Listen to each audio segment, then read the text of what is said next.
All right, we are live, and Yes, sir. We got the Raiders schedule that just dropped. Maybe go over that, and then maybe some of the highlights of the rest of the NFL schedule in the year. what do you think about what you see so far, Mason? Initially, New Orleans, big game, second week of the year.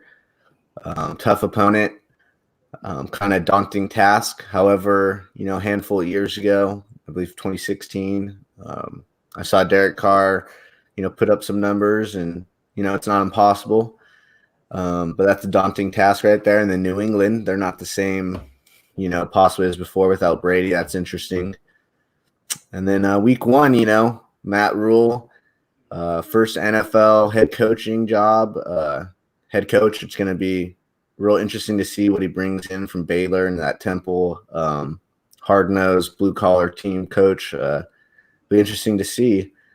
And then off the other thoughts is, final 3 games at home, which is really nice. And then 4 primetime games, first time in franchise history I saw. So that's something really cool as well. Really nice. And then 4. And now we are actually on YouTube live too. And so I just thumbed up because we have our usual butthole bird dogging. Did you hear what I said? You're a butthole for bird dogging us and voting down. I know who you are. I won't No, it's just like the person has nothing better to do, right? Yeah, just a troll, basically. Try to troll. But I mean, it's kind of like, golly, what a sicko, I mean, can you imagine spending your days like, I wonder when Zennie's gonna upload. Oh my god. Oh, there it is. Let me just downvote it. Oh yeah, that'll do it. That'll teach them. That's funny. Yeah, I mean, it's just kind of because it happens like any time, right? It's so random, right? It's like, and oh, there's the beautiful Allegiant Stadium right there. Still got the roof to work on, as per the panels on the side there, and but looks great, beautiful place. Oh, it looks beautiful, wonderful from the outside. I'm truly excited, definitely for it. Yeah. I mean, boy, hope for Las Vegas. Fingers crossed. Hope for Las Vegas. So what do you think about the Raiders open against the Carolina Panthers and the brand new offense led by Teddy Bridgewater against the reconstructed Raiders defense led by a bunch of new starters for the 3rd year in a row? Yeah, right away, I think of that short passing game with Clyde's Allaire at LSU, Brady coming over, Tree from the Saints, getting that offensive coordinator job in Carolina. Be an interesting task to see those Raider linebackers, Corey Littleton, Nick Kwiatkowski, maybe a Tanner Muse, try to handle maybe the best pass catching back in the NFL, Christian McCaffrey. So right out the get-go, you're going to see, are they better at covering, those running backs out of the backfield, because they got arguably the best one week one in Christian McCaffrey. What the Panthers throw at them, given what he did, Joe Brady at LSU, given the fact that Teddy Bridgewater really is an excellent passing quarterback who gets his woefully underrated and could march this team to the Super Bowl. Yeah, I've said it once, although not officially, but I'll say it again, and then I'll say it later officially in another video. But the Raiders are going to counter with Henry Riggs on offense. So you know what? We could see between weapons like Riggs, Jason Witten, tight end, combined with Darren Waller, and the returning Josh Jacobs, and with Derek Carr at quarterback, occasionally spelled, this is just my guess, by the mobile Marcus Mariota as a changeup. It's going to be a fun game to watch. I can see that short yardage red zone. Try to do that maybe. I also think maybe Lynn Bowden, maybe some wildcat packages, get the ball in his hand, get that extra blocker, having that running back be able to do that. So I can definitely see that. And then, right away, week one, you would like to think you could get off start and try to beat, a rebuilding new coach team. You'd like to think, to get week one, hopefully try to win that, as a Raiders fan, from this perspective, you'd like to start off week one win, and then week two, it's going to be tough. But, Patriots aren't the same. Week 3. So, first couple of weeks, there's some opportunity there. And that's what you would like to think, Yeah. Well, hey, not a shoo-in by any means, but some opportunity. Week 2 is the big game because that's the stadium home opener. That's Monday Night Football. Oh, yeah. It's going to be jamming. For a whole host of reasons. Hopefully, the hotels will have been able to get their situation worked out by then, and transportation will be better. This is really a hope schedule because, folks, normally by this time, the league, the team, and the city have their coordination already done. In fact, for a lot of cities, this coordination is old hat. Las Vegas is brand new, and then they have to figure out how much person power they're going to commit, which means money. And so that's why I felt the league should have had this buttoned up early on, but they put out a lot of caveats. For example, hey, folks, Eric, Mason, I want to introduce you to Eric Wilson. Eric is our newest. How's it going, Eric? Gentlemen, good evening. How are you? How you doing? All right. Noted Eagles fans, covered the NFL Combine 4 times. We met at this year's Combine and everything else. But anyways, I was saying regarding the Raiders, it's going to be really fun to see what kind of offense Gruden installs, because he said it's going to be different. Now, in terms of evolution, what I expect him to do is go more 4 wide, 5 wide. I expect him to use formations that free up Henry Riggs to get single coverage. And then I sprinkle in runs with Josh Jacobs up the middle, ideally spreading out the defense and then leaving theoretical holes there. Hey, Eric, we were talking about the Raiders' schedule because we're both Raider fans and we covered a lot of I've go back to 90. How far do I go back? 1976. Anyway. Wow. Okay. Yeah. So, and then I almost brought the Super Bowl to Oakland, which, had I done it, would have put $9 million in Al Davis' pocket. Wow. Yeah. Hey, so, I don't get any thanks for that, but that's okay. I catch a lot of blankety blank from him anyway. Yeah, there you go. Stuff happens. I'm looking at this schedule right now, and the Las Vegas Raiders. This is a transition year for them. I really feel like, because, and Mr. Abraham, this. This team they've bounced around as long as they've been in the league. They went from Oakland to Los Angeles to back to Oakland, and now they've got this new home in Las Vegas. And, John Gruden, congrats to him and his contract. He brings in Mike Mayock to kind of assist him in running the ship and keeping this team going. My biggest concern is at the quarterback position. It really is, because on one hand, you've got, in my opinion, an established gentleman in Derek Carr. Mm-hmm. Derek Carr has been very serviceable, and before his injury, this young man was having a stellar year. Well, we know that he's kind of on the downward of his career, if you will. He's still got a few good years left in him, but you bring in Marcus Mariota as a backup. And when I first heard this news, I was like, well, you kind of knew that Ryan Tannehill was going to be the man in Tennessee based off of the production he had last year and how far the Tennessee Titans. Yeah. So Marcus Mariota, great for him. He got a backup job in Las Vegas. But what I want to know is, what did Gruden and Mayock see in this young man that made them ultimately go this route, as opposed to possibly drafting someone to kind of learn under Carr and then come up through the system? So I definitely want to get your guys' thoughts on that. But to my original point, to the schedule, I look at this. They're playing the NFC South. That's going to be very tough this year. We already know that. And then it looks like, let's see, Buffalo, New England. Yeah, they're playing the AFC East, which is up for grabs, in my opinion. They've got their games in their division. I will say this, a week 6 bye for the Raiders. I think a little early. And the only reason I say that is because you're in a new stadium. And I think after 5 weeks, you kind of got your feet underneath you. You kind of got your rhythm going, and you're kind of in sync, and then you get a week off. So we'll see what happens with that. But Mason, you want to take that answer? Then I'll. Yeah, some of my thoughts kind of go out of chronological order, I guess, or try to sum it up the best. About the concern about week 6, that's a little tough. I think something that might happen that might help is the final 3 games are at home. So maybe you could finish hard. You don't want that bye week so early. You'd like to have it a little bit later, but maybe give a little bit extra juice the final 3 weeks it being at home. And then really regarding Derek Carr and the drafting, as you know, or someone that you're familiar with, Jalen Hurts was heavily rumored to be on the Raiders' radar.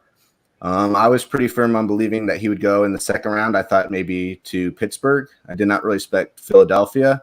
But the Raiders didn't have a 2nd round pick this year.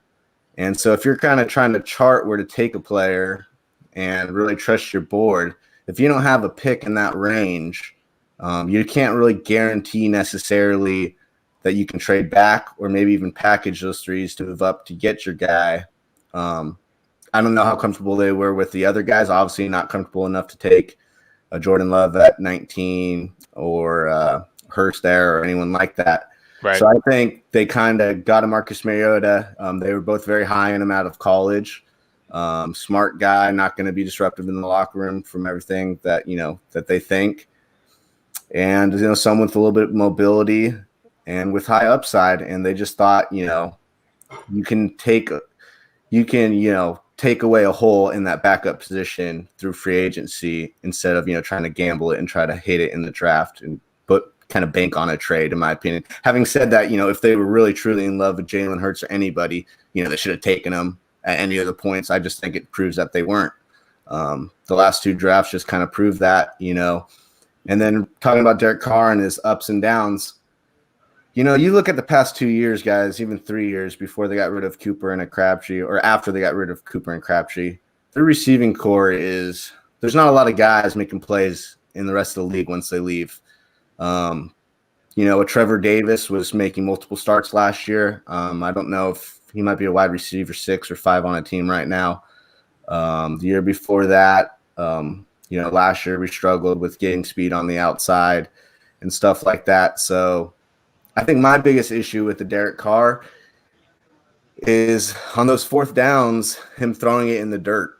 That is just, what are you doing? Are you trying to kind of pout and say, no one's open, I'm just going to throw it away in the dirt and just kind of give up? Am I frustrated in that? Or in that's the one thing. And then him in the pocket, if someone kind of gets near him, he likes to protect his body. And I don't think that's a bad thing necessarily because he got hurt trying to stand in the pocket. But sometimes, man, you got to stand in there and keep your feet set and, make a guy miss and, get off platform and make a play. And I think when there's a lot of noise around him the last couple of years, he has a tendency to, kind of want to protect his body. And just with the lack of weapons the last few years on the outside, when you go take that sack, that negative play, it's hard to get out of that hole. So that's just some of my thoughts with that. So I think this year and coming to it, theoretically with all these weapons, all these new toys, I expect Derek Carr he should have his 2nd best year of his career at worst. Wow. Okay. He should.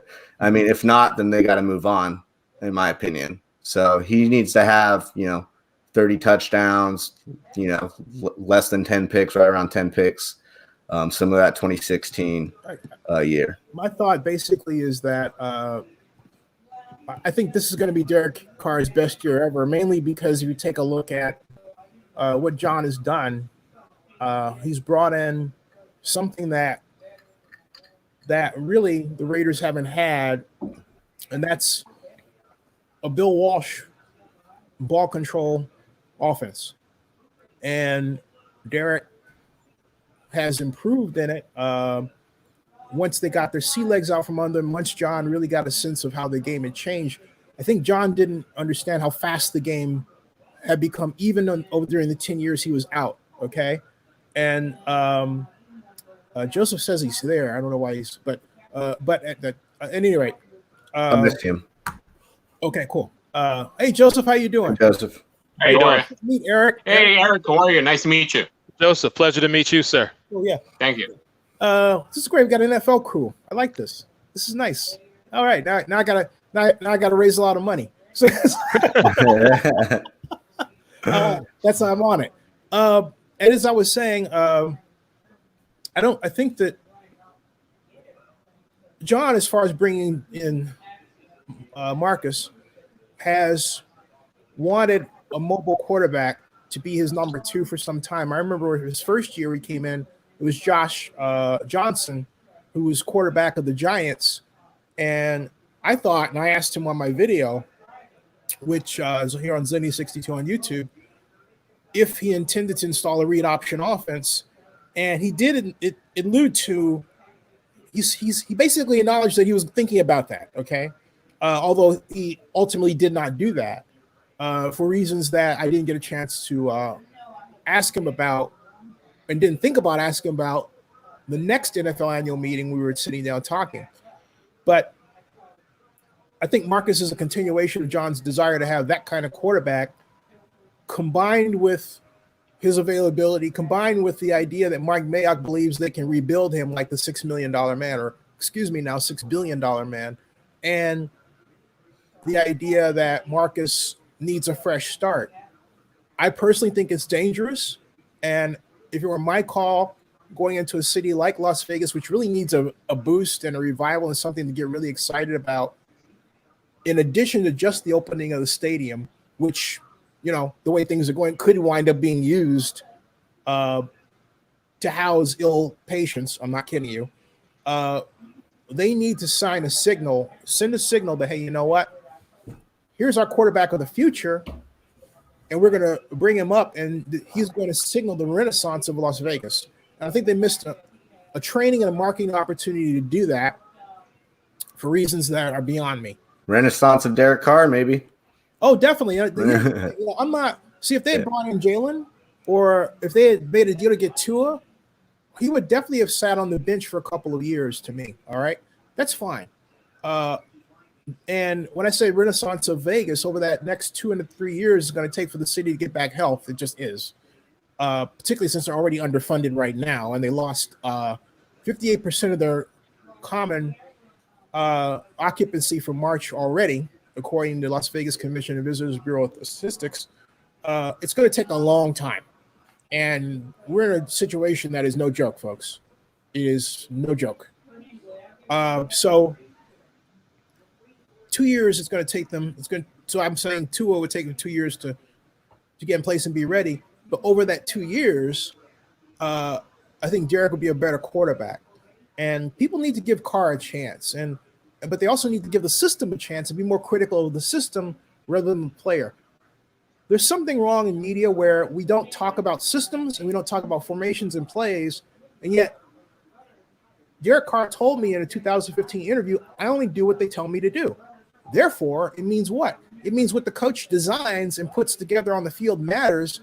And there are all these fascinating developments and innovations that are routinely ignored by the media for reasons maybe they regard it as intellectual. I don't know. But it's football. And people who love football love formations. They love talking about plays, strategies, time management. That's football. And I give credit to John for doing one thing last year that I told him he needed to do. And if I sound arrogant, let me put things into context, okay? At the NFL annual meeting in Orlando of 2 years ago, he had Will Kiss wait for me in the lobby with a play that I had designed that has actually been used by the Raiders and copied by the Chargers, okay? So the simple fact that he had his PR director wait for me to specifically get his plays tells you where I stand with Gruden in terms of how he thinks about strategy. And that's because we have a 20-year relationship, for those of you who don't know, going back to 1998 when I worked for the mayor of Oakland. I was his rep. So the point I'm making is that I specifically said you need to get down the amount of time your quarterback is holding on to the ball. And something else, too, for fans. Anybody can have a great idea. Just express it, fans, right? Because the Raiders love that. John loves it when you pitch ideas to him because he's an ideas guy. He's really a cool guy to talk to. Anyway, Point I'm making is that they've really made great strides. I expect Derek to have his best year ever with what John plans to do. And I'm only concerned about the defense. And I really believe the Raiders defense is still not all the way there improved. They don't have that linebacker. They should have got Simmons. They shouldn't let him drop that far and not get him. Maybe they tried to and couldn't make a deal. Whatever. I still think it's going to be a long day for the Raiders defense. I hope I'm wrong. Yeah. Joseph, you got any thoughts initially from the schedule? Well, the schedule, I mean, it did what it is. But mainly on the schedule, what I found interesting is that on week 11, when the Chiefs play at Raiders, they're coming off a bye week. That always happens.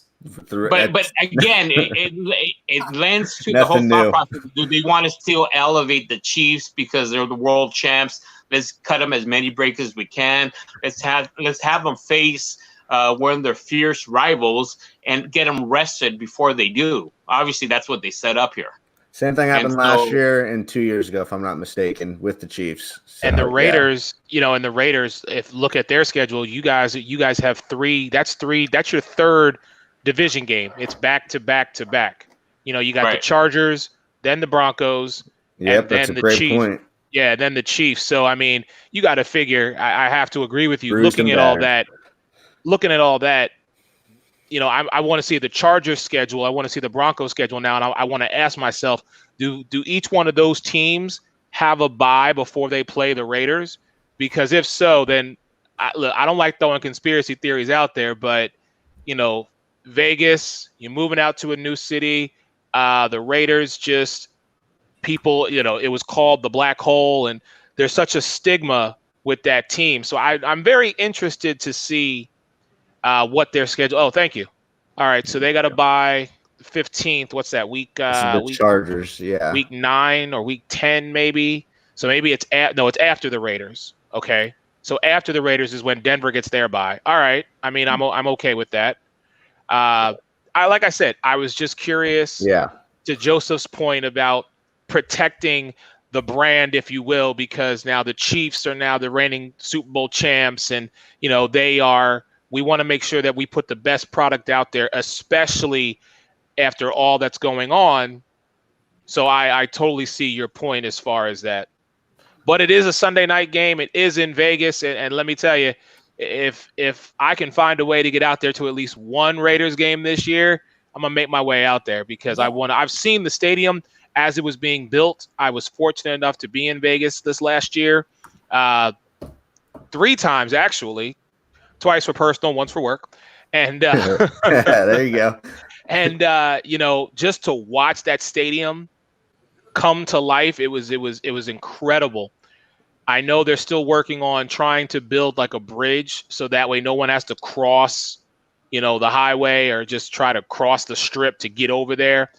But I'm excited for this. I really am. And, I'm a guy who I like to throw crazy things out there. So let me tell you guys right now, looking at the schedule, looking at what, the Raiders have to go through, man, I can see you guys solidly going 9-7. Maybe even 10-6. Divisional games are always so up in the air. You never know what's going to happen, but I could see it. And I think that's right on par, for hopeful, reasonable expectations. Last year, they had 7 wins with, lacking weapons on the outside, lacking defensive weapons. I'll be right back. Okay. Should be slightly improved there. Another year in the system. All the young guys should get exponentially better, you would hope. So I think that's plenty reasonable. I think the hardest thing is this division is, I think, very tough, man. Broncos got really good in the draft. They added a lot of speed, a lot of weapons. The Chargers are really balanced. I'm really high on Nasir Adderley. I think he's going to really complete that back end, pair next to Derwin James. They go and get Murray from Oklahoma. So it's just I think that's plenty reasonable. It's gonna be a battle. It's just truly is. There's just no off days in the AFC West, which is mostly how the league is. So I guess it's just something got to get used to. Right. If I could piggyback on two items that you guys were talking about was, back, I guess, last April when Zennie did his mock draft, I kind of jumped on that as well. And based on what you said, Eric, based on scheduling, but even last season, I did predict that we would go 7-9. So I think you're right on. You hit the nail on the head with 9-7, or what was it? What would you say, 9-7? I said 9-7, or maybe even 10-6. Just looking at, like I said, just looking at everything with the changes that was made, and now you're going into this new stadium. So there's going to be that expectation. People are going to be hyped because people want to see this and they want to see the product that the Raiders are putting out there. So that's why I say you could possibly get a couple wins that, at the end of the day, you're like, wow, we really pulled this one out. Or it was just a matter of the fans being there, the crowd being there, the excitement of the new stadium. That might translate into a win. So, yeah. Right. And I predict 10-6. So hopefully, and I do think that we'll etch in a playoff spot. The other point I wanted to make was you're right when it comes to the stigma of the Raiders. I think me and Mason being Raider fans, I'll speak for myself, I won't speak for Mason, but I think that there's always this whole conspiracy theory that I think a lot of Raiders feel that either the league or the owners are out to get us because of the way they treat us in terms of scheduling and in terms of a variety of other things within the league. And you see the Raiders always get kind of the short end of the stick. Yeah. Oh, yeah. And you would think, being that they're going into Vegas, the fact that they weren't able to have the draft, that there'd be more accommodations for the Raiders going into their inaugural season. They did get a couple favors. I'll go over that. I saw on Twitter. As I mentioned, the final 3 at home. That's the first time, I believe, since 75. Second time since the AFL merger, the Raiders have had that. So basically, going back and all of our lives, it's, hasn't really happened. So that 3 home games that ended, as I mentioned, early bye, that might help. The 3 on the back end. They're all divisional, but they're all home. And then the other thing that caught my eye is 4 primetime games. First time in Raider history, they have 4 home primetime games. So that's pretty big. Not every team gets to play all their primetime games at home, and let alone, gets 4. So, and you know what, gentlemen? I really believe that's because of the new stadium. Oh, definitely. 100%. Oh, yeah. There's no question about it. The Raiders. I mean, you got the Saints, the Bucks with Tom Brady now, the Chiefs, of course, and then what was the other one? What was the fourth one? Chargers, I think, right? Thursday night. Oh, Thursday night Chargers. So 2 divisional opponents. And what you have the Saints with the Monday night game. I think you mentioned that, right? Yep. Yeah, Saints Monday night. Yeah, so you got Drew Brees, 2 Tom Brady, Patrick Mahomes, and then a divisional opponent in Tyrod Taylor. And if so yeah. Hey, hats off to you guys on getting that, because it's prime time.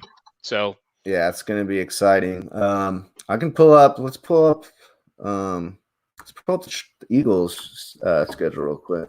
Oh, okay. I've got it sitting over here. So I'm glancing. Awesome. Yeah, I'll pull it up. Back and forth at it. Have a visual. Let's see what the Eagles, and that division's always known for battles as well. So similar to that, where it's going to be. This is kind of a bad layout. Let me get a different. Let me see. I take it, Eric, you're an Eagle fan? Yes, sir. Yes, sir. If you can't tell by the hat, I'm die hard. That's good. Yeah, man. I'm kind of blind, and I'm using my phone, so I wasn't able to make out your hat. So I apologize. Oh no, it's all good. I don't. Yeah, if I take my glasses off like you, I'm blind too. So I was like, well, I got to keep these on. I should put my contacts in. But yeah, just some of your thoughts. I'll scroll down with you or whatnot. So I look at this, and I don't know what the deal is for the past couple of years, but we have always started our season off with Washington, whether it be in FedEx Field or them coming to the Link. Our first game has been against the Washington Redskins. So we automatically start with a divisional opponent. And this is the first year that I can honestly look at you and say, typically in years past, I would look at this game and automatically just say, okay, it's a win because it's Washington. But now you bring in Ron Rivera and you got Chase Young. Let me just say, little concerned first game out the gate. We don't Pass have rush. Jason Peters. Yeah. We don't have Vaitai. Granted, I expect Deshaun Jackson and Alshon Jeffries, and we'll see what Rager will do in the preseason. We'll see how our two tight end set of Ertz and Goddard are going to be. Mm-hmm. But it is a divisional opponent, and the one thing we don't want to do is start the season off 0-1, not only as our record but also in the division. Moving on, then luckily, our first 3 games are at home, basically, if you will, because we don't travel that far to Washington. Uh-huh. The Rams coming to see us. I personally, whenever I think of the Los Angeles Rams, I think of, okay, you were the team that took out my quarterback when he was having an MVP career, so I got a little disdain for them. Uh-huh. So fellas, let me just say this. I will be gladly cheering for the Raiders when you guys play them, okay? Because I'm just not a fan. Yeah. And they still got Aaron Donald. Then we've got Cincinnati. So we've got a new look with Joe Burrows coming in, and he's going to get a real taste of what it's like in Philadelphia. Interesting when it comes to week 3, Philly over the last 12 years, I believe, on week 3 is 11-1. Woo. Yeah. So once you get the wheels going, it's right. Then we start. I like So, that. then we follow that up when then we take our trip to San Francisco for Sunday Night Football to face the NFC West champs and Jimmy G. I'm curious to see how Kyle Shanahan, is the Super Bowl hangover real? That's my question. Two Super Bowl kind of letdowns from Shanahan in a way. I know a couple years apart, different organizations, but right. See how he bounces back. That's for sure. Yeah. The next 3, are pretty much games that the Steelers, interstate rivals. Mike Tomlin's a great coach. I just got to see who their quarterback is, because if Big Ben is definitely healthy, that's going to be a pain for us, because that man can stand in the pocket they had all day. all those wins last year with the third streak. You know what I'm saying? It's crazy. Yeah. People sleep on them so much, man. They're just fine-tuned, great organization, man. I know they had hiccups a little bit with the Antonio Brown drama, but wow. Yeah. In week 6, you have the Ravens, which is going to be that's going to be a good one. Oh yeah, Lamar Jackson. 3 brutal weeks in a row. You got 3 brutal weeks. Oh yeah, and it's a short week because then we got the Giants on Thursday night. So of course, but luckily we got 10 days to prepare for Dallas, which of course Sunday Night Football. I get very excited whenever we play Dallas. I am not a Dallas fan by any stretch of the imagination. Ask anybody who knows me. I've always said this, and I mean this as sure as the day is long. I would not care if my team went 2-14 as long as those 2 wins were against the Dallas Cowboys. And that is how I feel. Then we get a week off and then we play the Giants again. Interesting. The last couple of years, we've had back-to-back divisional games, much like you guys have with the Raiders this year. But ours came at the end of the year. We'd have to go to either to New York, or we'd have to face Dallas and then go to Washington, or they come to us, whatever the case may be. So I'm very surprised how they set our schedule up. Mm-hmm. This week's 12 through 14, that's what scares me. Russell Wilson, Aaron Rodgers, Drew Brees. Wow. Man, if my defense is not good to go, it's going to be a long day. Monday Night Football. Then we go to Green. Yeah. A little bit later. Yeah, and then we go to Green Bay in December. It was nice last year when we went up there in the end of September and we were able to pull out a victory from them. But now going to Lambeau in December in the cold. And then the 13th against New Orleans, Malcolm Jenkins is back with the Saints. Philly couldn't get a deal done with him. Sean Payton just snatched him up the second he saw that he was a free guy. And I will say, late Christmas present for me will be December 27th when we go into Jerry World and beat them.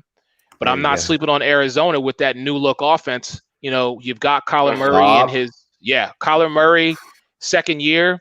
And now you've got Christian Kirk, DeAndre Hopkins, and the living legend in Larry Fitzgerald. Yeah. And a few other guys, Andy Isabella, small speedster from UMass, the tall, lanky guy from Iowa, I forget his name. Yeah, they got a lot of capital in that wide receiver room. Oh yeah.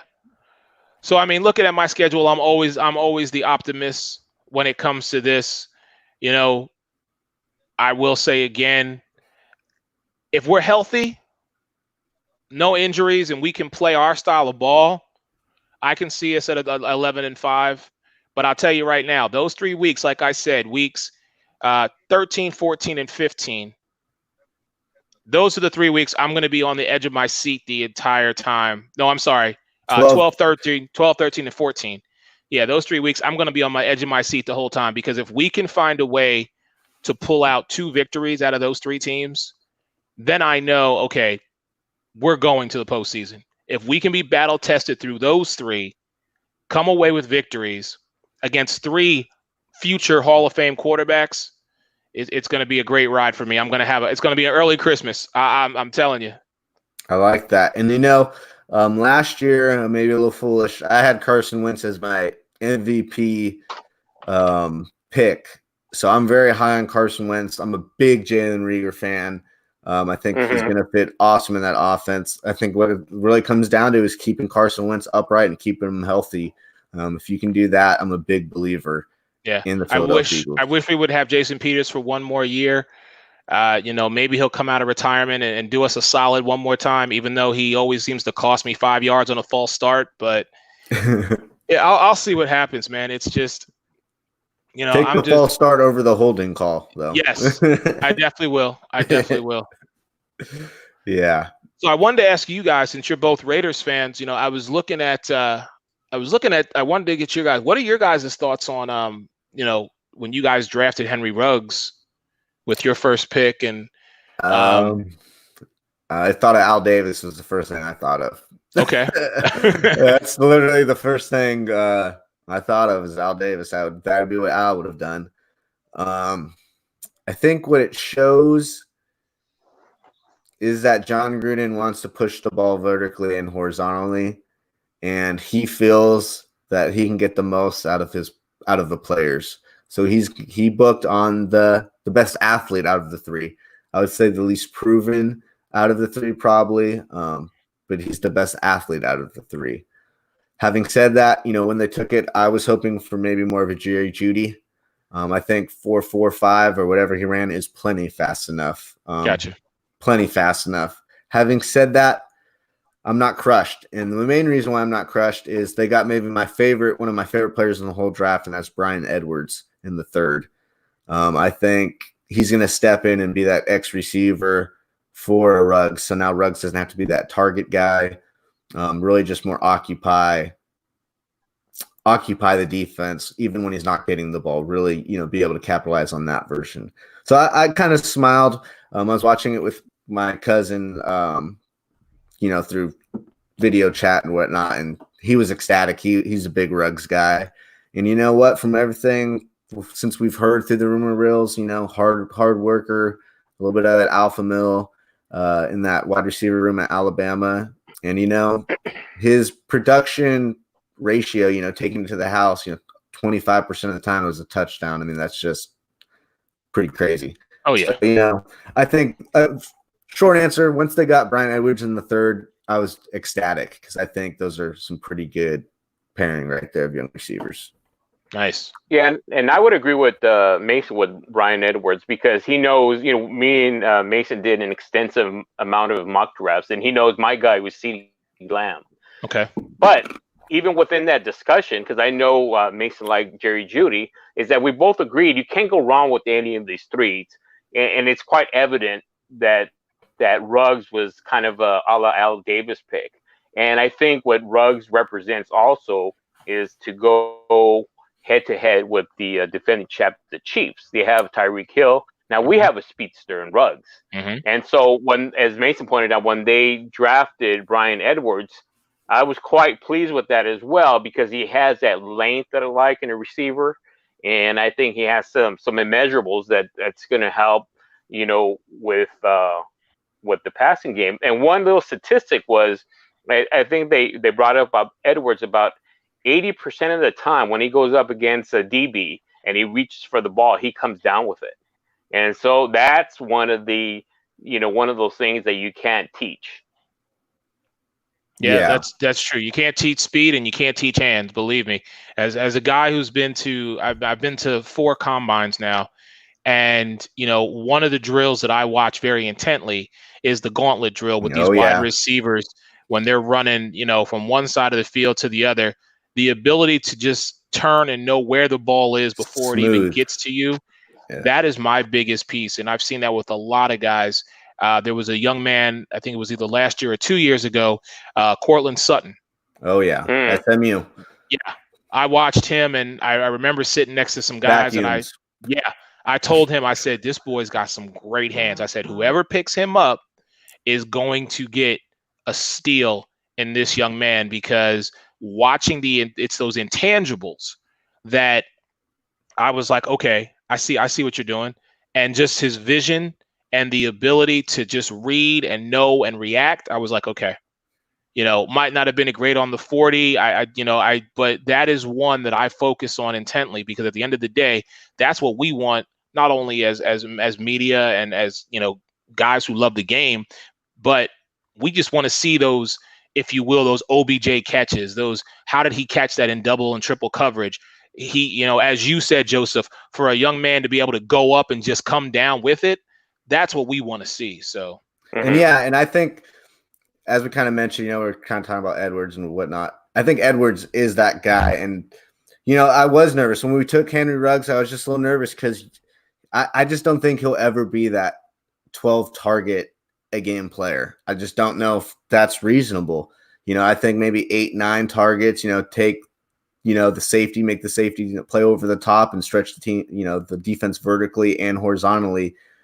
It's going to sound maybe bad, but I think Henry Ruggs, he's going to make maybe the people around him better than so much the stats early on, in my opinion. I just, I don't see very many 10 catch games, 130 yards. It's going to be, couple handoffs, couple screens, couple drags, some vertical routes, maybe, 9 touches a game, maybe max, but he's not going to inhale 10 catches a game. He's just doesn't have that X wide receiver body. Sometimes they can do it. OBJ is kind of similar stature. He can play the X, but I just think Bryan Edwards kind of fits in there. And then Jalen Reagor is my dude, though. When you talk about Henry, when you talk about Tyreek Hill, I see that in Jalen Reagor more than I do in Henry Ruggs. And for me, Reagor, because I did watch a lot of his tape, and for me, I consider him, even though the gentleman that I'm referring him to played a different position, I refer him to more of a Darren Sproles-esque type of individual, where you can utilize him in the backfield if you need to. He's going to be that wide receiver to go up, and he's not afraid to take that hit. But more importantly than all that, using him in special teams, being able to turn nothing into something. Oh, yeah. Flip field position. Yes. Yeah. And being able to hit that second and third level and just bypass defenses. So I'm really excited for him. Go ahead. Sorry, I'm just excited. He's my dude. Yeah, he's been doing it since a freshman year. And if you look back, I think this past year, Pro Football Focus, they throw out some stats. They're not the most accurate in everything, in my opinion, but they threw out a stat saying that 40% of his targets this past year were off target by the quarterback. I would argue the past 2 years, people don't know Jalen Reagor because of the quarterback play, not because of him. Right. I just think if you watch him, he's been doing it since freshman year. I knew he was going to go in the first round, and I was happy to see him go to you guys just because Carson Wentz, that's what you want to do. You want to push the ball down the field. Yep. And we're definitely going to do that. And now, like I said, we've still got a guy in Deshaun who can take the top off. Alshon, when healthy, still he's what, 6'4". He can go up there and get the ball. I'm not worried about him. Our 2 tight ends set. A lot of people are asking me right now, when is Dallas Goedert going to shine? I'm like, have you looked at his red zone efficiency? He's already shining, man. Right. He's already doing it.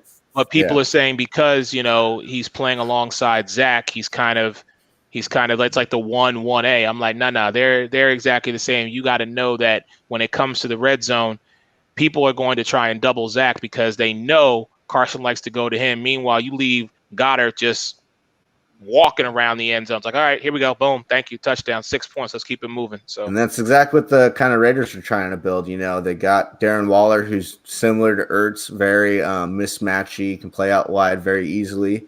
And then, you know, they brought in a Jason Witten, a little bit older of a piece, but still proven, as you know, from the NFC East, still able to get it done. He's never been built on speed anyways. He's more of a crafty route runner, so I'm not really worried about the speed.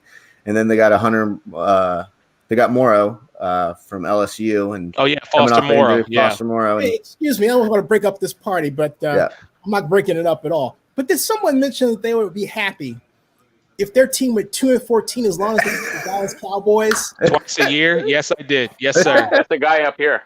Yes, I did. That would be this man right here. Of meeting Tom Landry as the man who at 17 years old was invited by the Dallas Cowboys to be a guest of their building and watch 6 reels of film. Dallas defense versus the I formation 1. Dallas defense versus the I formation 2. Flex strong quality control. Flex weave quality control. Dallas defense real 1, and Dallas defense real 2. Let me tell you something on behalf of Drew Pearson of the Dallas Cowboys, who made this famous speech at the NFL draft in Philadelphia. We have 5 Super Bowl championships, 10 conference championships, 23 division championships, 33 playoff appearances, and you think that you are going to challenge us for supremacy in the NFC East? You have got to be kidding me. There you go.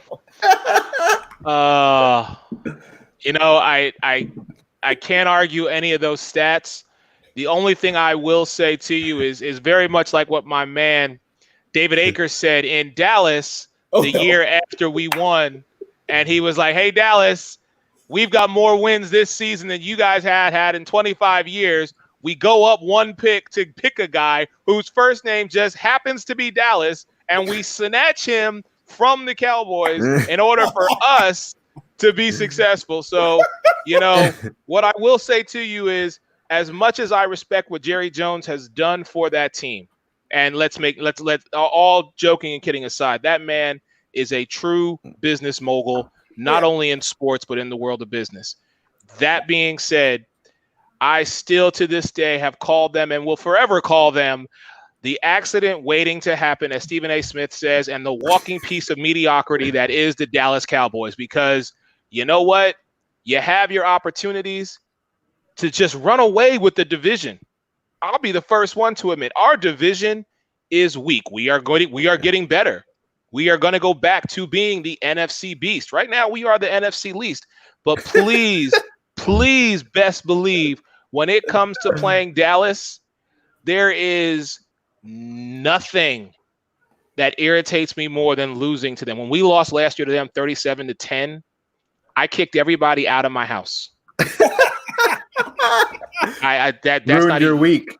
Yeah, my week. I almost didn't go to work for like 3 days. Man, if I come over to your house, I'm gonna have a pogo stick, so you don't have to bounce me out. I'll dump out, you know. Just go. Hey, Zennie, you are always well, welcome. I think the Raiders could relate to that because I think we feel the same way if we get beaten by the Broncos or the Chiefs. So I can understand that. I don't mind the Giants so much, and I don't mind the Redskins so much. It's the Cowboys, and it just, you have to understand, growing up as a teenager in the 90s and watching them get their 3 championships, you know, I'm growing up outside of Philadelphia, and I got friends, one in particular, huge Cowboys fan. I'm like, how do you survive? Like, how do you live here and wear this Dallas stuff? But it was every year. I was probably the second biggest Buffalo Bills. I was like an extended member of Bills Mafia, watching Jim Kelly and Thurman Thomas and all that whole entire crew. And I'm just like, please just win one for me. Just shut Dallas up. Please just do it one time. And Eric, I have to tell you, as a teenager in the 70s, because I discovered that Tom Landry applied engineering theory to football, free bang and control, I became hooked on the Cowboys after I met Otis Sistrunk, who they called the University of Mars, nose tackle for the Raiders. He came to our house, and I knew nothing about football. And my mom says, "Hey, come on down." Who's here? She says, "Come on down. I want you to meet Otis Sistrunk." I was into Nikon cameras and Star Trek. Everything I was like, "Oh, okay." So I became a Raiders fan, but I was really hooked on the Cowboys. But the Cowboys had something called the Dallas Cowboys Weekly, which was before the internet. And the only reason I got them, aside from the fact that I was a big Cowboys fan and they talked about strategy and players, was they had the Dallas Cowboys cheerleader spread them. Oh, yeah. I knew it was coming back to the Cowboys. There we go. Just saying, okay? Just saying. So let me ask you, go ahead. The point is that, and the Raiders, I remember the Raiders actually copied that about, closer to the late in the 80s with the Raiderettes. And there was like this cheerleader competition among teams led by the Cowboys and the Raiders, among others. And also, I think the Buccaneers had cheerleaders later. But the whole point is that at that time, you talk about the 90s and the Cowboys' supremacy in the 90s. The 70s was the dawn of it, because also there was a TV show, Dallas, with the late Larry Hagman as J.R. Ewing, and Patrick Bettary played Bobby Ewing, and I watched that religiously. So it was kind of like the late 70s felt like the Dallas takeover. You know, everything was Dallas. Cowboys, Dallas on TV. And TV show, movies, North Dallas 40. And so because of that, I actually went to the University of Texas at Arlington because I was a Cowboys fan. and I wanted to study city planning in the area. And so, hey, that was it for me. But you talk about the Cowboys' supremacy, there it is. And Jerry Jones being a great businessman, who should really thank for the stadium in Las Vegas is Jerry Jones. Oh, yeah. It's really Jerry. That's Jerry World too. Yeah, definitely. Yeah, I can see that. Definitely see that. But my question to you is, because I think this is a possible outcome. I think Jalen will wind up starting over Carson Wentz, because I think Carson's going to get injured again. Oh, injured. Okay. That would definitely. You know what? That's going to be the only way that happens. And packages, though. He can be in packages. He'll definitely be in packages. But the only way that Jalen is going to start is if Carson is injured. Now, Carson has proven that even with a limited supply of weapons, he can play a full season. China doll. He can play a full season.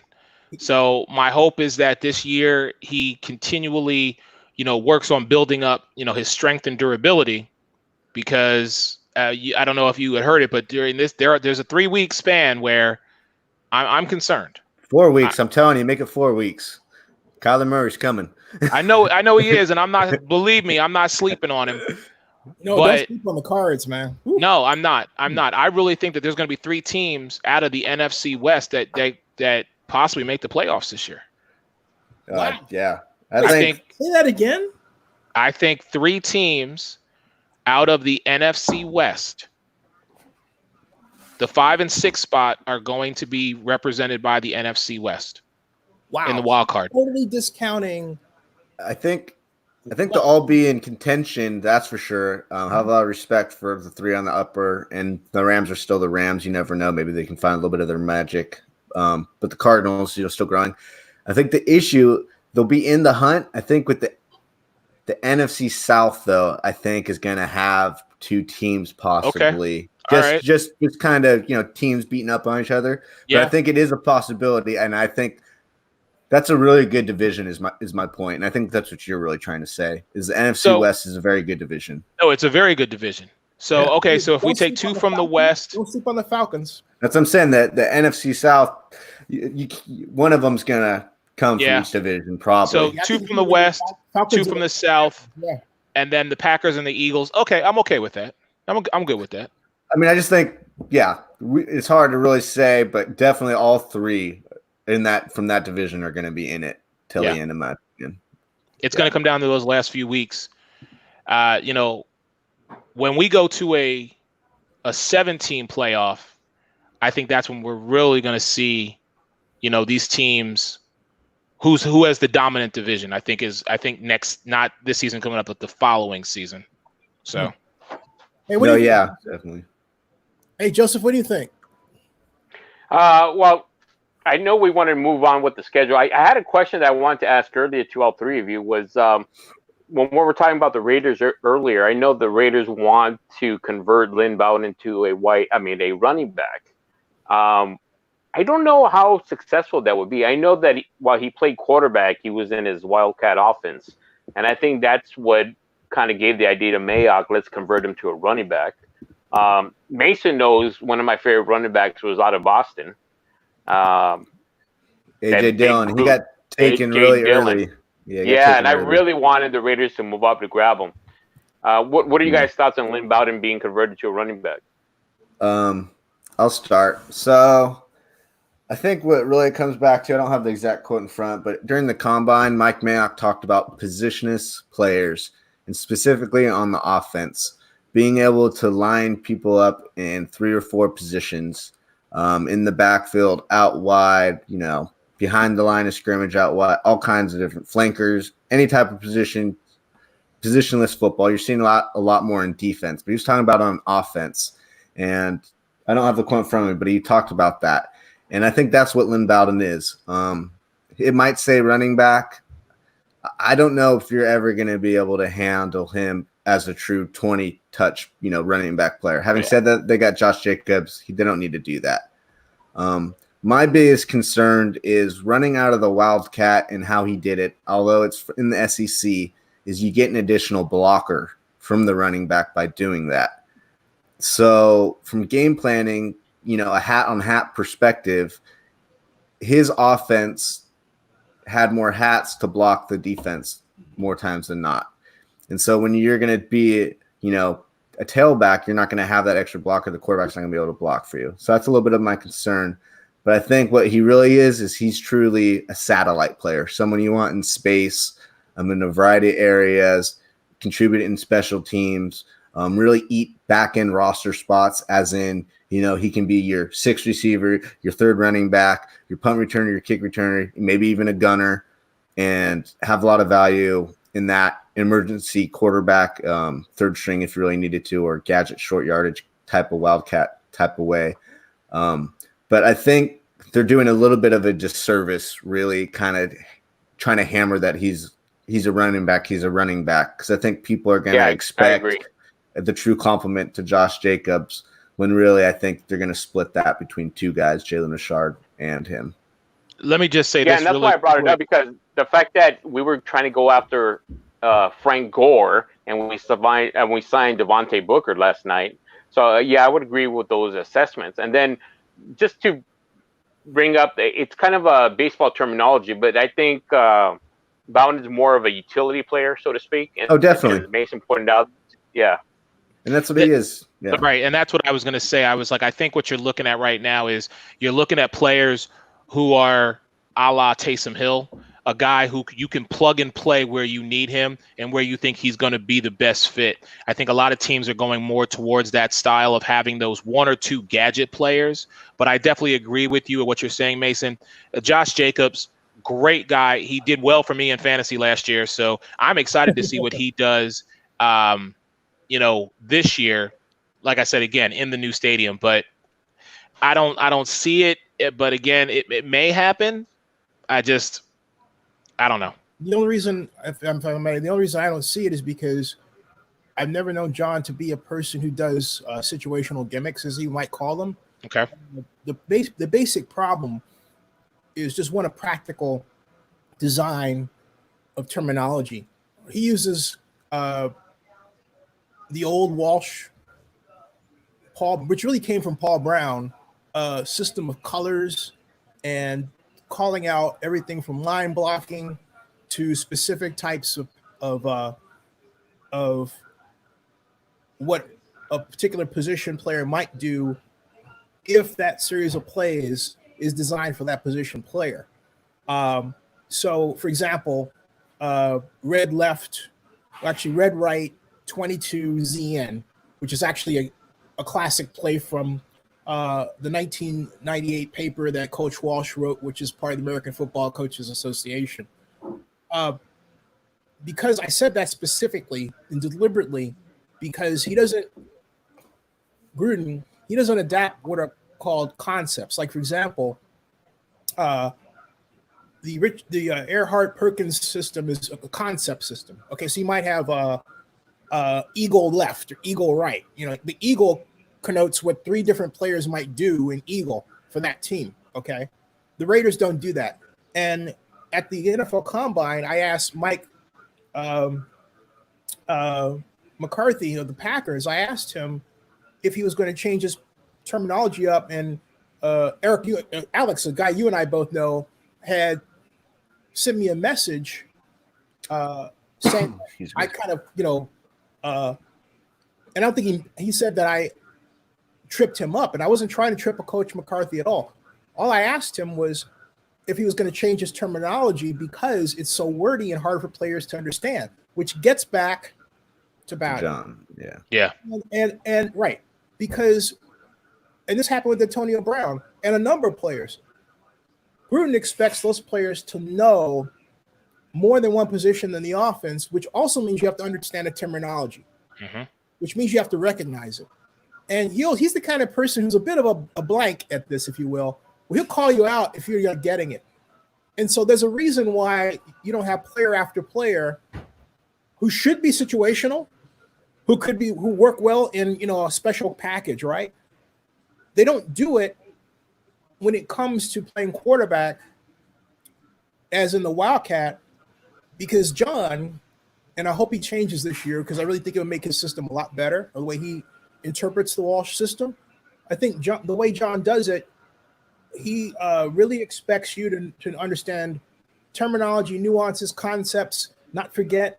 And if you don't do that right, and he's afraid you're not going to get it right, he's not going to experiment like that. Yep, he's not going to expose the product. Right. No, he's not. Right. Nope. Right. And he's really a stickler for that. And I think that's why when I was first talking with him about using no huddle, I said, there are a number of high school coaches that have great. There's one guy in St. Louis, I forgot his name. He has a great terminology. He's one of the pioneers of system terminology for no huddle offenses. And you were at a point where high school offenses are, in some cases, more complicated than NFL offenses. And but they don't call on them. And they can learn a lot. So I'm trying to figure out how to say this. I'll just say it. John sometimes leaves a lot on the table with certain players who could do a lot more because of that. And remember Martavis Bryant, wide receiver? Yes. White Tiger. Yep. Right. Yeah. Brought him in and then publicly criticized him for not picking up the playbook. And, he's been after a guy who's been Antonio Brown. He didn't have the same issue with Antonio. Antonio was eating up the playbook. But the point is, John wants this guys he can place in multiple positions. But rather than say, hey, look, I've got this special package for you, he wants you to learn his package rather than bestowing upon you the honor of having your own package, Yeah. And that's one of his downfalls. Yeah. So there you go. And hopefully, like you said, with additions, even Marcus Mariota you could plug in there. If you want to get him certain packages, that's kind of similar in a way. So with adding these tools, these kind of one terminal with one difference though, because as quarterback, you have to understand you can't just plug him in. John's going to expect that quarterback to know the playbook. He's not. If he were listening to this, he would say that's not how I do it. Quarterback, you have to learn. So you have to understand what the keys are in a particular play. He's going to give you a set of predetermined line calls, predetermined audible calls. You have to remember them. You have to recognize them. And if you don't, he's going to call it out. Now, the problem is that he's not going to call it out in the middle of the play as it's happening, which is John's downfall. He'll yell and say, what the blank happened, right? Which annoys me. It's like, look, coach, when he comes off the field, you should know right off the bat what to tell him that he did was wrong, rather than reacting to what he did that was wrong, right? Okay? But what John will do is he'll get in the film room and say, you should have done X, Y, and Z. We gave you that. Why didn't you do it? Okay? He's not going to put Marcus in and just say, okay, do X. That's not John Gruden. Don't even look for that. If he brings in Mariota, he brings in John because John brings in Mariota because he believes Mariota could start and knows enough to give him the keys to his offense. Oh, so you don't think he's going to get packages then? No, not at all. Okay. Okay. All right. Who came up with that idea, but no way. Who came up with that idea anyway? I just thought in the red zone they struggled if they wanted to get him in or Bowden or a Mariota doing wildcat read option type of things. That might be an option. That's kind of what I was thinking. Yeah, but what I'm saying is, look, it's something that I would do. It's something that you would do. But I'm explaining from how John thinks and why you've never seen him do that. Exactly. And I guess what we're circling back to, all of us are on the same page, is with these additions and the outside perspective of you should be doing that. Maybe he's either going to do it now or he's never going to do it, I guess is what I'm trying to say. hey, my friend, give me another example. Josh Johnson. He wants a 4.5 40 or something. That dude, he could have done that with Josh Johnson and quarterback, but he didn't. In fact, the one reason Josh didn't stick around was he didn't learn the system to the liking of Coach Gruden. A lot of that, and I guess kind of what you've said, football, that was quite a years ago. That was,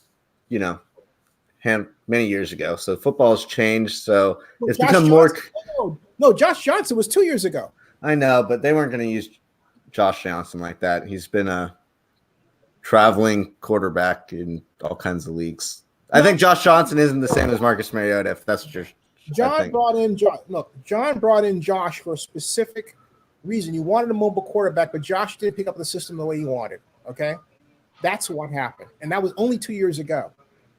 Yeah, so I'm saying Marcus is going to pick it up from what I would say he started in the league for many years. So he should give him the packages that you thought he was going to give to Josh Johnson. That's what I'm kind of saying. Yeah, but the caveat is he has to pick up the system first. He's not going to just throw him in.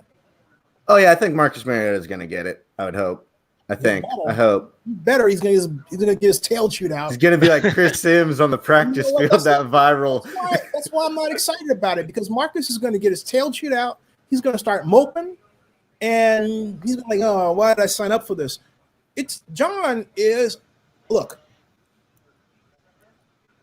and I are both Leos, and we're acquired tastes. I don't believe the way he handles things with folks a lot. Is always right. Who he is, okay? Yeah. And if you're not ready for that, it's going to be a long day, man. Yeah. Gentlemen, thank you so much for having me on. I'm going to check back with you guys in a little bit. Just a couple of things I got to do on my end, but thank you so much, Mason. Awesome. Joseph, it was a pleasure to meet you. Mr. Abraham, thank you. Same here. I'll talk to you guys in a bit. All right. Yeah, come on back. Hey, Eric. Yes. Come on back so I can chew out some more about your Eagles. Fair enough. As long as I get to chew you out about your Cowboys, we're okay. That's funny. That's a good addition, Zennie. He's very good with his thinking process and laying out his ideas and all that. Yeah, no, he's like I said, that was his fourth combine, and I met him at the National Black Journalists Association dinner at the combine, and he followed up, and I really appreciate that he did. And there are a lot of.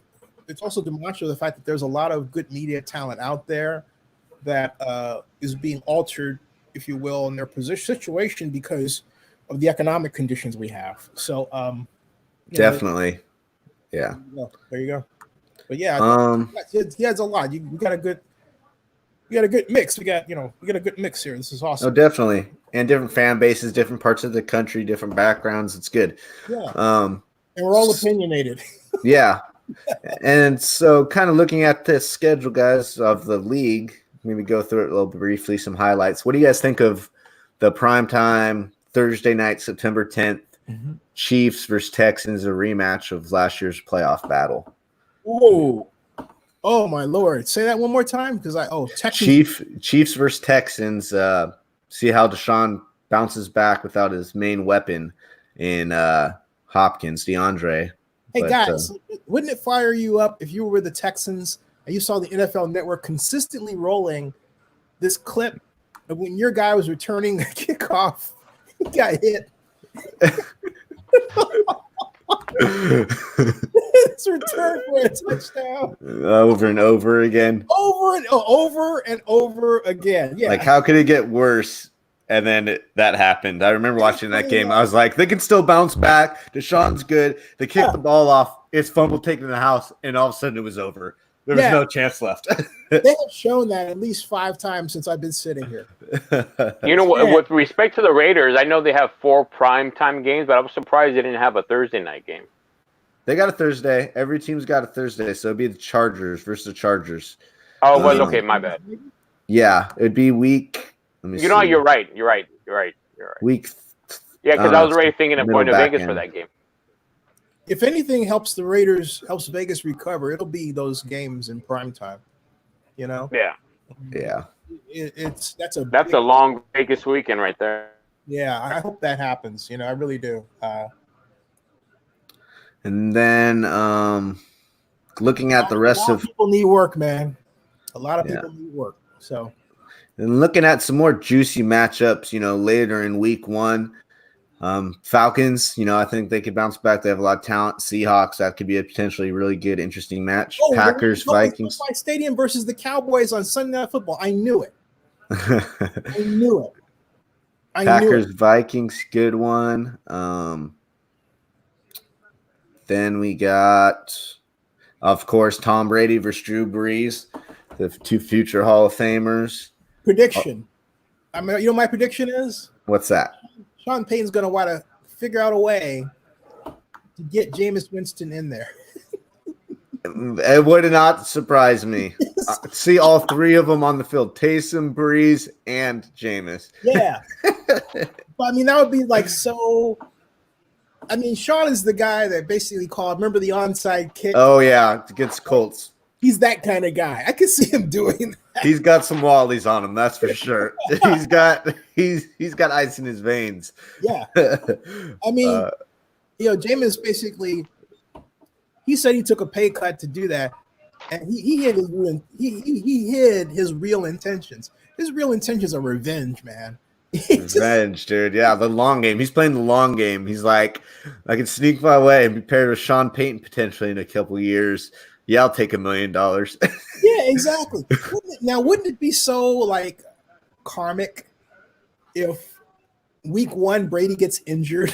Oh my goodness. All right. I'm sorry. Drew Brees. If Drew Brees gets injured week 1, yeah. You know, that would be wild, man. I think Jameis can definitely hold the ship, though. You know, we saw Teddy do it. I think if it got to that, I think Jameis would be fine with Sean Payton. I really do. I think Sean would do a great job of kind of protecting Jameis from making those big turnovers that kind of Bruce Arians encouraged.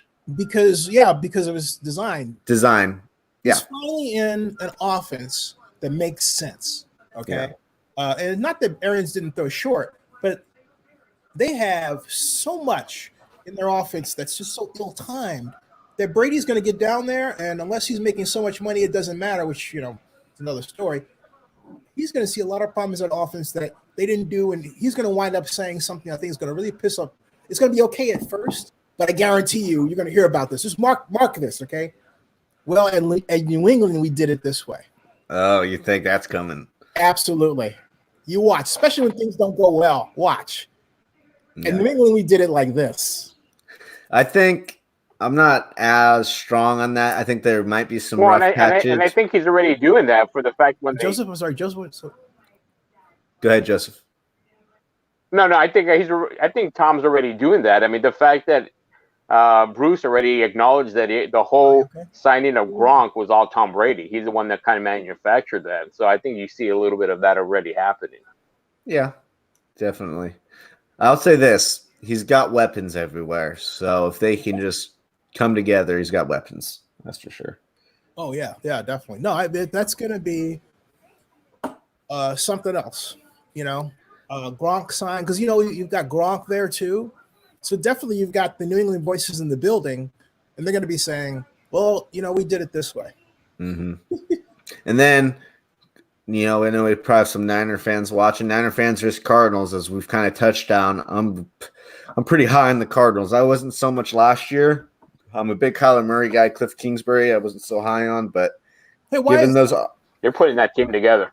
I think mostly because if you don't have a lot of success in college in the Big 12, where there's not a lot of good defenses, I thought it would be really hard to put up numbers offensively. Now he got, Kyler Murray, who's arguably a generational talent, unique talent out there, which you couldn't have a better pairing for his system. But I think that was what really bothered me, is that he never was able to stay over 500 in the Big 12. Yeah, I agree with you. I was excited, however, over bringing the air raid into the NFL in its purest form. That said, there are a lot of different ways you can design your air raid system, right? And I felt like the Oklahoma version of the air raid would have been better for Cliff to copy. But look, this is just the first season, and I mean the numbers they put up the first season are really great. Definitely. And they're a lot more experienced, or I shouldn't say that. They're growing on the outside. They had a lot of young receivers on the outside last year, basically all young guys and Larry Fitzgerald. Mm-hmm. So another year for them to come in. They get Hopkins, who might be the best receiver in football. Things are definitely looking up in there. So I think that's a great week one matchup. I think they're going to put it, it's going to be a good game. And then, going forward, it looks like Sunday night is Cowboys. You know what the killer thing is? What's that? The coach is a bachelor. Cliff Kingsbury? Yeah, living in a house that's it's from Citizen Kane. So he's got no other concern than to focus on football and dating. And that's it. He can not do the dating during the football season, concentrate completely on football. That's dangerous, man. You got a guy that's got that kind of time and money. That's dangerous. He should do a good job. He doesn't do a good job with all that. Fire. So Cowboys Rams Sunday night. That's not the greatest in my opinion, but that could be worse, obviously. I think it is. You know why? Why's that? It's the coming out party for SoFi Stadium. Oh, thank you. Thank you. It is perfect. That's 100% right. Thank you, Zennie. Have you seen the Oculus? Have you seen that? No, I haven't, but I need to check it out. It's 8 stories tall, surround, oval. It puts the Cowboys scoreboard to shame. I mean, it is wild. They were doing on some hill in a bunch of places. That's crazy. And God willing, I wouldn't mind having it. That's a game I wouldn't mind being at, to be honest. But to see that stadium unfold, because it's been such a dream of Mr. Kroenke to build that for a long time. The way that he went about it, they're in court for, and I think they're going to wind up paying a lot of money, not like billions or anything, but St. Louis is definitely going to get some money for how they did it. But Stan operated in secrecy. 10 years ago, started buying up property, and he built a facility that is a true Taj Mahal of sports palaces.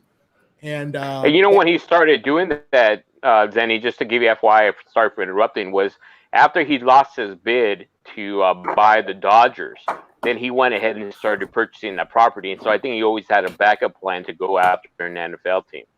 Oh, that's a great. To come back to LA. That's what I meant. Right. Yeah, the only thing is he should have been honest about it, rather than put the St. Louis people through what they went through. And because I know that the league has always wanted to get a team in LA. They tried way back when I was trying to bring Super Bowl to Oakland. We thought that one of our competitors had emerged in the middle of it, and that was what became the Houston Texans. It was Bob McNair.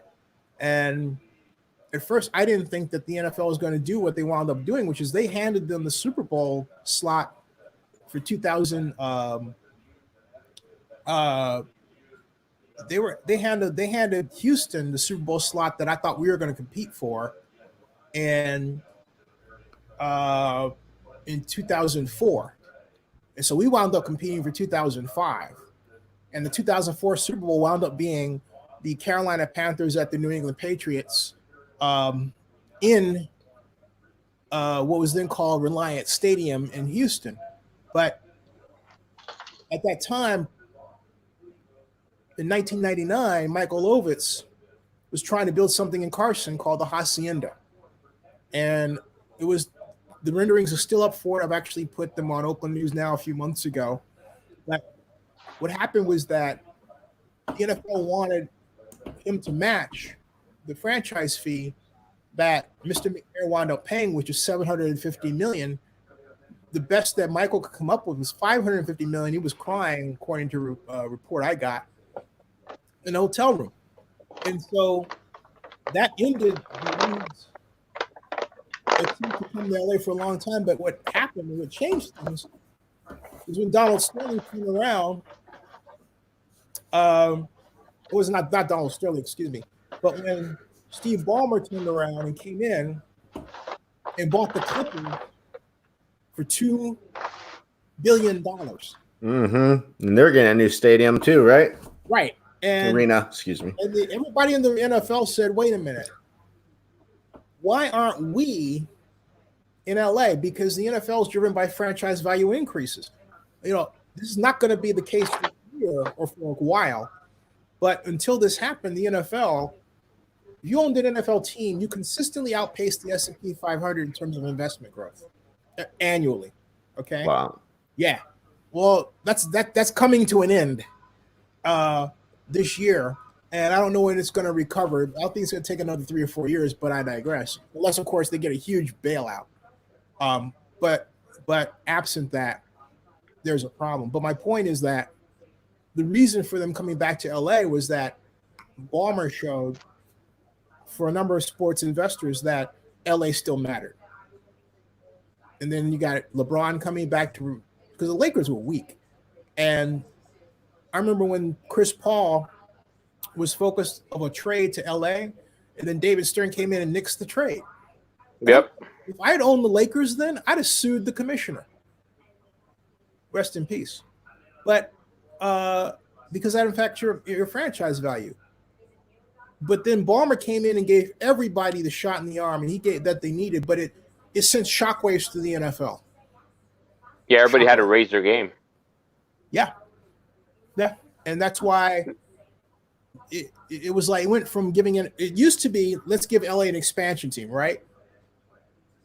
Then it turned to, instead of an expansion team, let's put one of our teams there. It changed like that. What do you think about Jacksonville? What do you think is going to end up happening with them and all that? Do you think there's a plan that's now 2 years old to build something called the Jacksonville Sports Complex? And I think that, to answer if I don't understand what your question is, I'm sorry if I didn't mean to interrupt. Did you finish your question? I guess I didn't really say it 100%. Just what do you think is going to happen with that situation? Are they going to move? Are they going to build there? International? I don't see them moving at all. Okay. Mr. Khan has bought a significant amount of property to build the Jacksonville Sports Center, an entertainment complex. Now, the question is, all right, the main question is where do those plans lay now that there's the pandemic, right? And I don't know the answer to that question, and I'll have to find out. I don't know if you know, where did he get his wealth from? What hemisphere is it? Shad Khan is basically he's a billionaire businessman, and he's the owner of Is this something that's maybe affected by the pandemic directly? Is kind of what I'm getting at. Maybe is no. He's he basically got his money via Flexgate. He bought it from his former employer and grew it, and he grew the company. Okay. Well, he is Flexgate is an automobile parts manufacturing company, and so if you're asking how well it's doing or whether or not it's impacted by the pandemic, I think the big question is, are his clients getting bailouts? And if they are, and most likely they are, then I think he's going to be okay. But he's also involved, and he's a key investor in something called the Black Network Television. That's brand new. He put, I think, $24 million into that. Oh, is that just no cable subscription, kind of like YouTube Live or something like that, or so? No, it's like BET.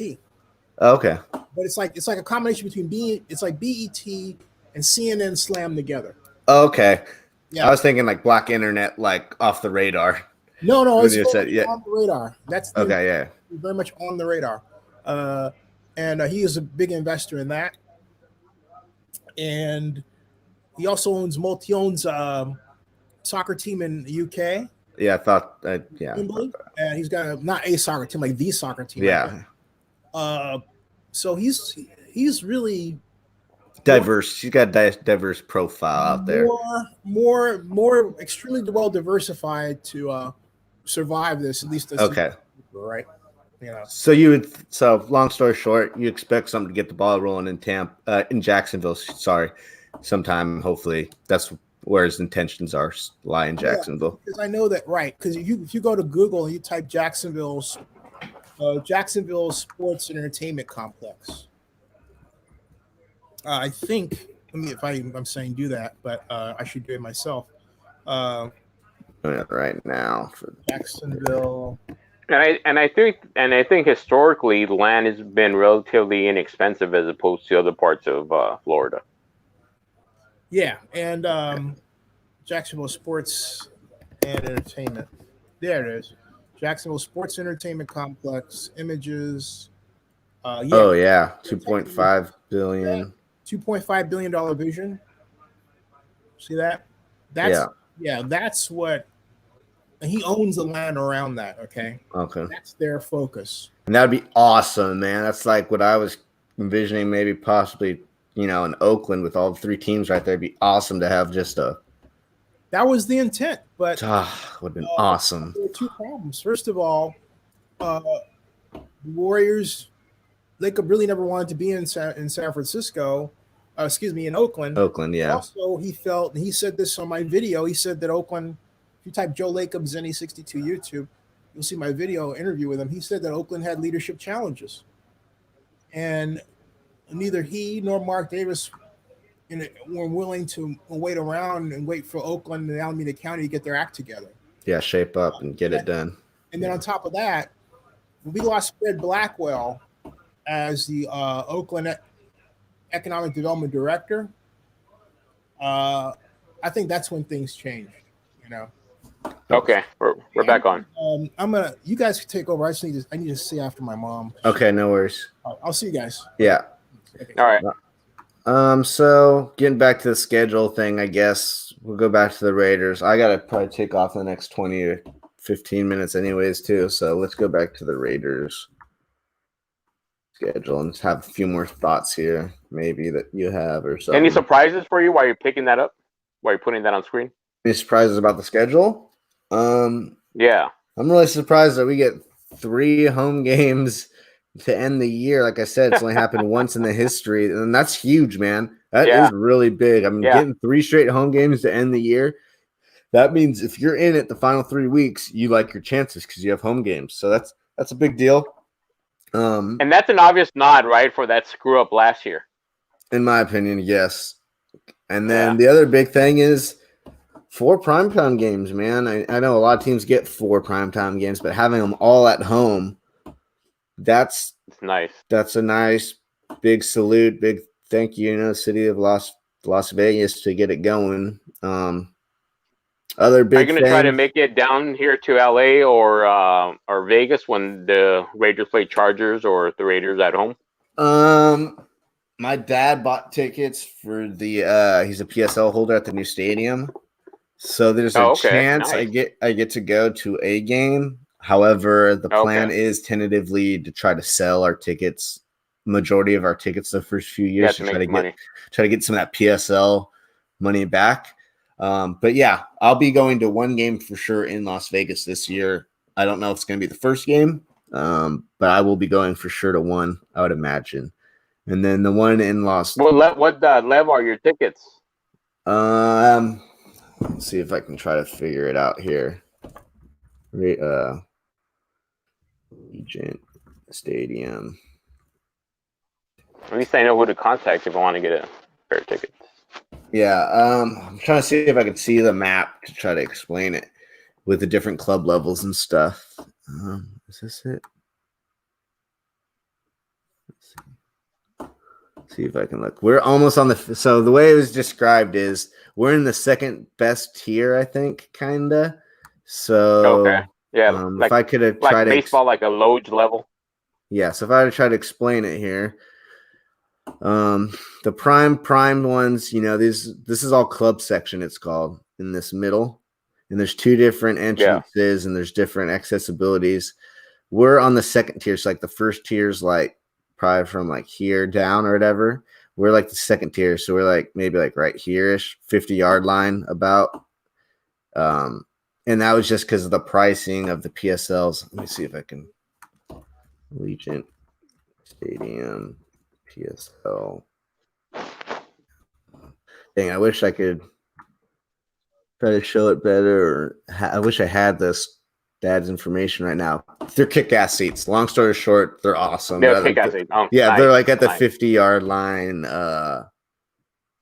Badass. Like the second highest priority level, like I said, you can get to. Custom entrances and all that good stuff like that. So let's see if we can see how do I. So we'll have like access. Now, to what I was area. surprised why you're pulling it up. Oh, okay. So let's see if we can see something right here. If they have the different PSLs. Stadium. Let me see. I'm trying to find like the map of the different PSL price. And we're the second highest tier. So probably the 100 or 200 level, and then the second highest PSL kind of thing. I don't really. Yeah. Guess. If there's kick-ass seats, they're top-notch, awesome. So yeah, I'll be going to one game, and then talking about the Chargers in LA. I'd lived in San Diego for several years for college, and my buddy still lives down there, and he's a Charger fan. So he probably has some. He usually comes up. He used to always come up here for the games here, and we used to tailgate to the shebang in Oakland. But now maybe he'll be going to LA, considering it's cheaper than oh no, it's not going to be cheaper than the Vegas stadium probably, because they have a new stadium too. So I don't know. That's a hard question. Now, what I suspect is that I know they waived a lot of fees for the Chargers because nobody was buying the tickets.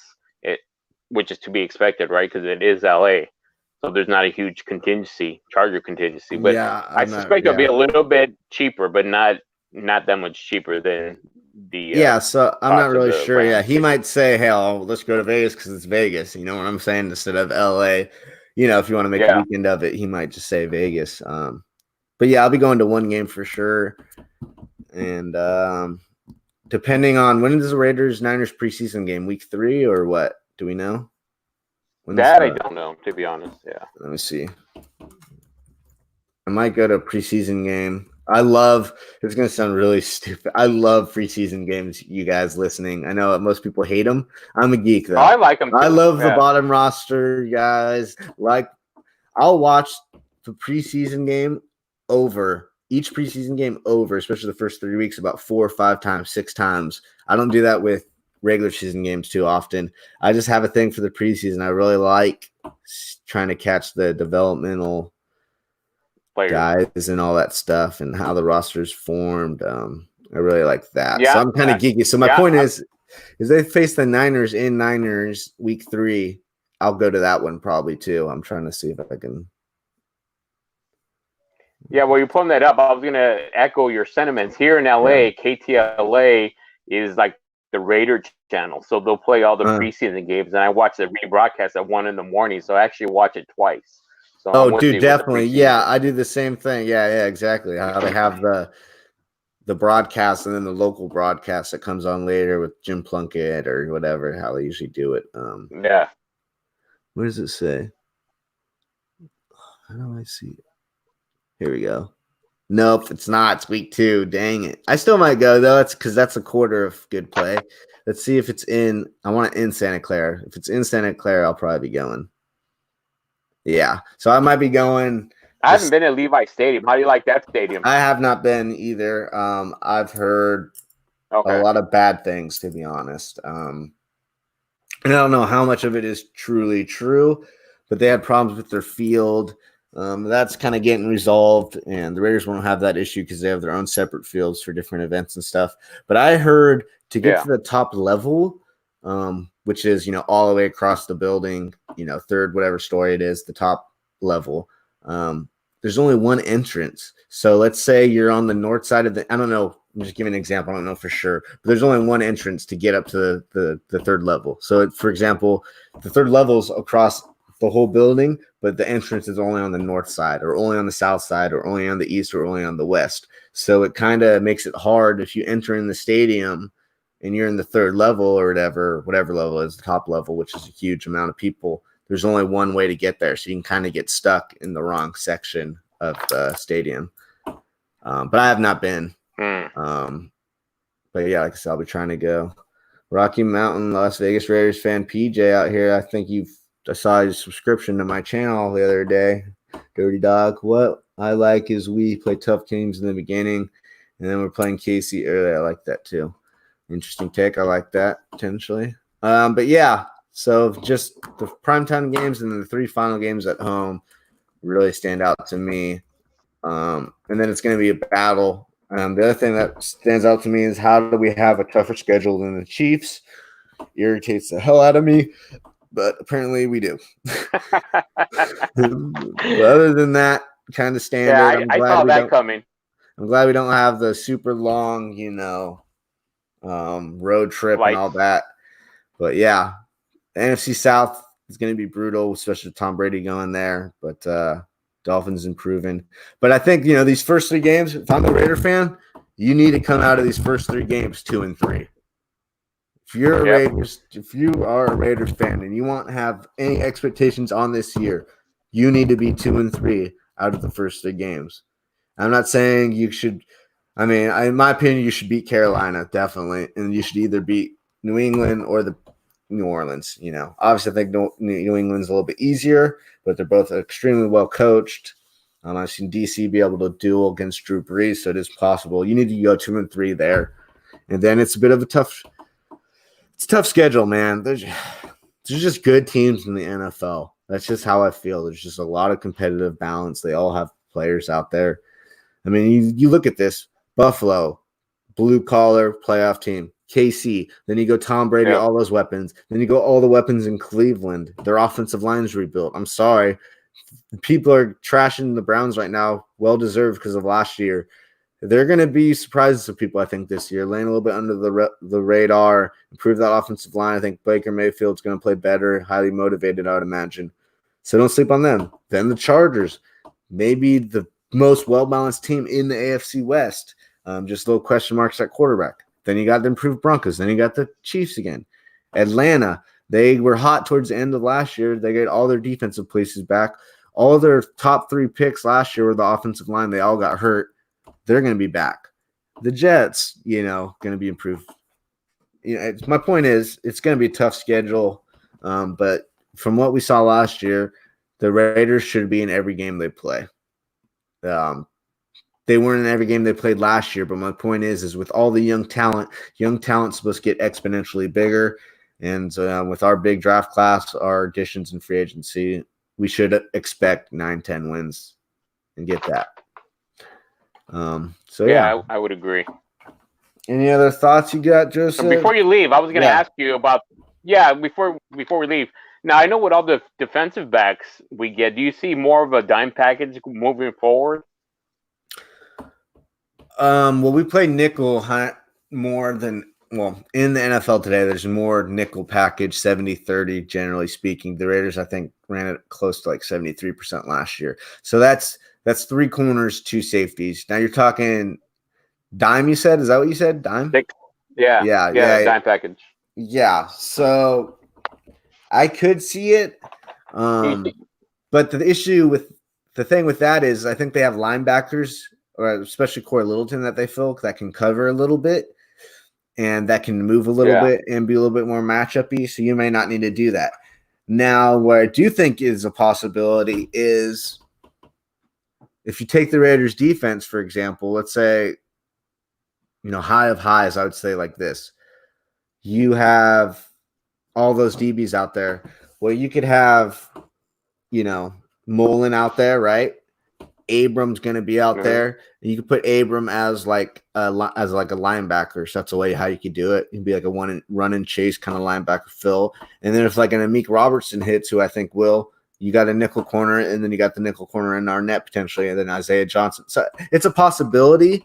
And I think they do have some flexibility with the fact that Abram,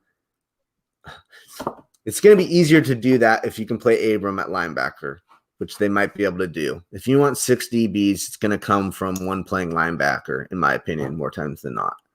So it's a possibility. I think they have a lot of young talent on the back end, but a lot of unproven talent. So it's hard to say, to be honest. I think they got a lot of tools to work with. I think they got 2 outside corners, measurables wise, for sure. Isaiah Johnson, 4th round pick, I believe, last year or 3rd. Real good length. Him and Mullen could be your prototype outside corners. Then you have your 2 prototype nickel corners in Arnett and Amik. So there's a possibility. I just think the most likely thing, if you want to see all those DBs on the field, it would be Abram coming up and playing linebacker next to Corey Littleton. And that would be more likely, let's say, if like a Nick Kwiatkowski kind of struggles a little bit. Maybe in that coverage 2 linebacker, that space. Now, the other thing is maybe they move Tanner Muse in there instead of an Abram. So he's maybe listed as a linebacker, but that's kind of, he played safety in college, so that's kind of another DB in my mind. So they have some pieces where it's possible where they can get a lot of DBs out there. But yeah, it's really hard. Yeah, and I think that's one of the things that, as we talked about earlier, was the Raiders signing versatile players that can play multiple positions. I think that's when we talk about Tanner Muse and a few of the other ones. No, yeah, definitely. But yeah, I think I got to head out here. Do you have any final thoughts, Joseph, or are we good here? No, I just look forward to a great season, and I agree with the general consensus. I think we go 9-7 or 10-6, and hopefully the latter is true. I think we do make the playoffs. I think it's going to be a tough season, but I think that makes us better. I think even last year's adversity really showed the character of the Raiders, and I think moving forward, it's only going to get better for us. And that is a great point. I'm glad you said that. And that piggybacks off the young players getting exponentially better. If you look at young players in their first 3 years, they just get better. They grow physically, mentally they grow, physically they grow their first couple years in the league. And the Raiders have tons of young players. So it should be a logical progression that they improve. And, let's go Raiders, and it's going to be a hell of a schedule. And I would like to say we'd make the playoffs, but kind of similar to what I said about the NFC West and kind of what Eric was saying, that he projected maybe 3 teams go.